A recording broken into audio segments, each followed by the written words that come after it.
Bonjour à toutes et à tous et bienvenue à la Cité universitaire pour notre rendez-vous annuel des entreprises du Cercle Interrel. Il revêt aujourd'hui, vous avez dû le voir évidemment dans les invitations, une tonalité particulière, celle de la célébration des 15 ans de la fondation du Cercle. Alors je vous remercie d'avoir répondu si nombreux. Messieurs, vous êtes en minorité aujourd'hui, mais votre présence est clé pour nous. Nous avons besoin de vous et ce n'est qu'ensemble que nous pourrons avancer. D'où le titre de notre colloque de cette année, Réussir au féminin, 15 ans pour la parité, avançons ensemble. J'aimerais que nous puissions construire un nuage de mots qui va symboliser cette journée. Bon, je pense qu'il reflète les attentes donc, qui sont maintenant inscrites sur cet écran. Quel sera le futur? Le futur de nos enfants, de nos organisations. L'homme va devoir faire face avec violence un changement de rythme dans sa vie. Et tout cela dans une accélération sans limite. Le temps plus rapide fragilise. On perd nos repères, ça fragilise nos ancrages. Cet autre phénomène dont j'aimerais bien vous parler, est cette floue, cette porosité qui est en train de s'implanter de plus en plus dans nos vies et dans nos méthodes de travail. On initie son travail au bureau, on le poursuit en voiture, puis dans un espace lounge d'un aéroport, à l'hôtel ou à la maison. Le management actuel est remis en cause par cette génération. Le manager, l'autorité, la communication. Quelle génération, hein? Et voilà que les leaders sont plébiscités. On les voit accessibles, hommes, femmes, plutôt coachs, passeurs d'expérience, ceux qui donnent de l'autonomie à leurs équipes.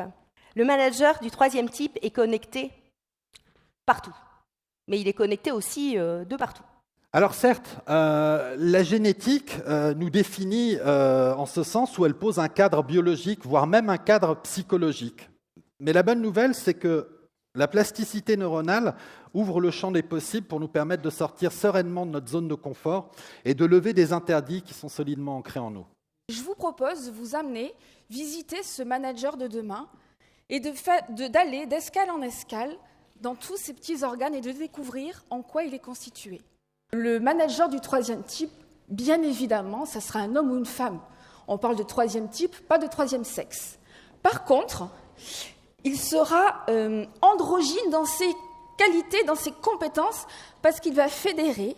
L'objectif du co-développement est de résoudre une problématique professionnelle en s'appuyant sur une dynamique de groupe.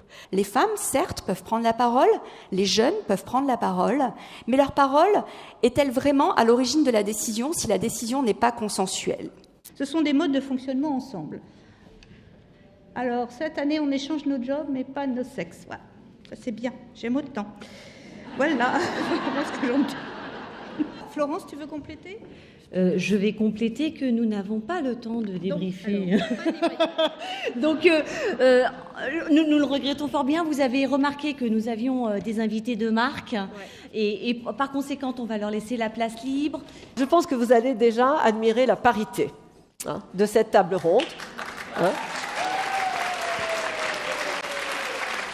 Je dirais comme un symbole, n'est-ce pas, de la parité que nous souhaitons. Mais bon. Maintenant, parler du progrès des femmes, de la mixité, de la diversité est devenu quelque chose de normal.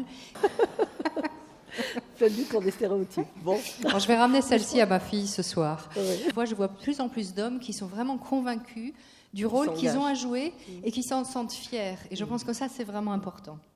La possibilité d'avoir un congé maternité de 12 semaines, quel que soit le pays dans lequel les femmes opèrent. C'est-à-dire que Schlumberger finance ce congé maternité. Vous savez que dans certains pays, il n'y a pas de congé maternité.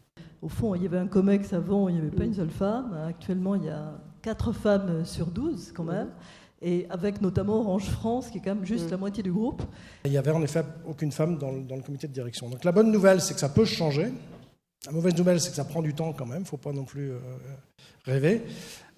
Mais on est passé de 0 à presque 40% au niveau du comité de direction en une bonne dizaine d'années. Donc ça marche. Ce sont des supporters.